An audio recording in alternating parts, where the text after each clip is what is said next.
com a reforma? Quem perde? Quais são os setores que perdem? Quem vai se lascar nessa aí? Se é que a gente pode falar desse jeito. Cara, tem gente que vai se lascar, né? E não é pouca gente. Vamos lá, vamos entender. Quem que tende a sair de uma situação e entrar numa pior? Cara, assim, sendo muito claro, uma das coisas que eu aprendi no processo de estudar a reforma tributária é o seguinte, né? A gente definitivamente, com a reforma tributária e todo o processo que vai acontecer de transição gradual, a gente definitivamente vai acabar com as fórmulas prontas. Que é o tipo assim, até hoje, por exemplo, eu sou optante pelo Simples Nacional, serviço anexo 3. Cara, eu faturo X, eu pago tanto de imposto e tá tudo certo. A gente vai acabar, isso vai acabar. Essa dinâmica vai acabar. Então, é muito difícil falar especificamente qual setor vai ser afetado. Que, por exemplo, eu posso falar, o setor de serviços vai ser afetado? Vai. Mais que os outros? Mais que os outros. Mas aí você pega, por exemplo, o setor de eventos, que vai ter um desconto de 60%, mas tudo que tem de crédito, cara, não sei. Quem são os fornecedores dessa empresa? Porque isso vai começar a importar por causa da dinâmica de crédito. Sim. Então é difícil falar. Então é provável que, por exemplo, quem tem redução de 60% lá na alíquota de IBS e CBS, talvez até seja beneficiado face a uma tributação no lucro presumido. Não sei. A ver, a depender de tudo. Como eu falei, não existe mais fórmula pronta. O Lucas dizia, né? Tudo que alguém te perguntar e é relacionado à reforma tributária, a resposta agora é depende. Então depende de muita coisa. Mas, a grosso modo, tá? A grosso modo,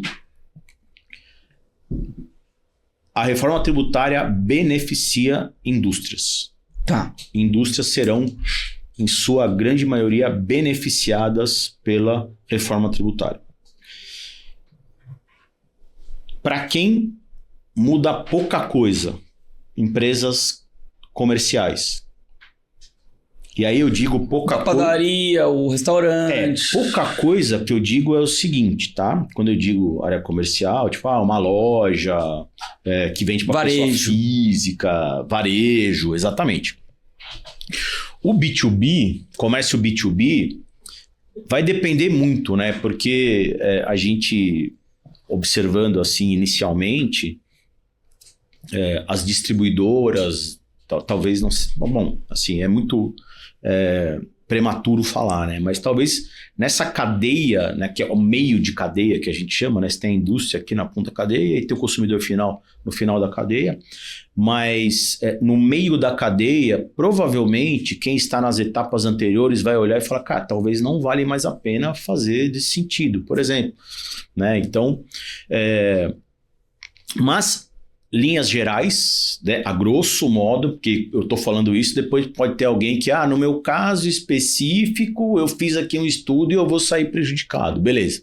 Mas a grosso modo, em linhas gerais, tende a manter uma neutralidade para as empresas comerciais. Tá? Fazendo aqui o disclaimer, né? Claro. E, cara, assim, o que a gente percebe é que o setor de serviços, sim, vai ser chamado a pagar uma continha um pouco maior, né? Por um motivo muito específico, tá? Existe uma tendência para serviços de ter menos despesas e margem de lucro maior. Essa tendência é com base em quê, Vitor?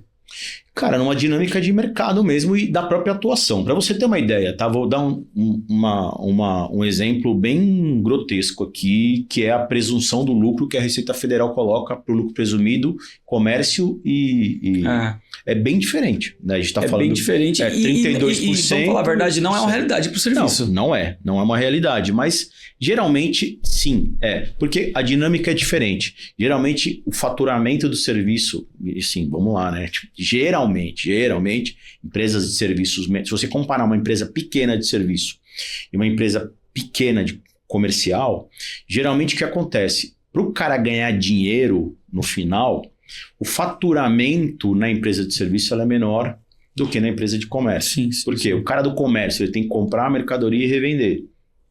O cara do serviço não necessariamente precisa intelectual. muito mais intelectual. Então você tende a ter um custo menor na prestação de serviço. É uma tendência, né? Obviamente não é uma regra geral. Mas quanto menor o seu custo e maior a sua margem de lucro, nessa nova dinâmica da reforma tributária, que é chamada ali, né, de regime regular de IBS e CBS, né? Que é quem paga a alíquota cheia, ou mesmo com os descontos lá, com as reduções que a gente falou anteriormente. Quanto mais custo, mais crédito você vai trazer. E o que é o crédito? O crédito é uma dinâmica de... Você tem o débito, que é o quanto você vai pagar de imposto. E aí você tem o crédito. O que é o crédito? O crédito é o abatimento do quanto você vai pagar de imposto. Então, quanto mais despesa você tiver, maior o seu crédito, né? E maior vai ser o quanto você vai abater do seu débito, que é o que você vai pagar. Essa dinâmica que vai acontecer, e isso muda muita coisa para muitos negócios. Sim. Então, por isso que, como as empresas de serviço têm uma margem de lucro maior, quer dizer que ela tem menos despesas. Como ela tem menos despesas, a gente conclui que vai ser menor os créditos que elas vai trazer nessas despesas, nesses custos que ela tem. E aí, consequentemente, menos abatimento lá na frente. Tá?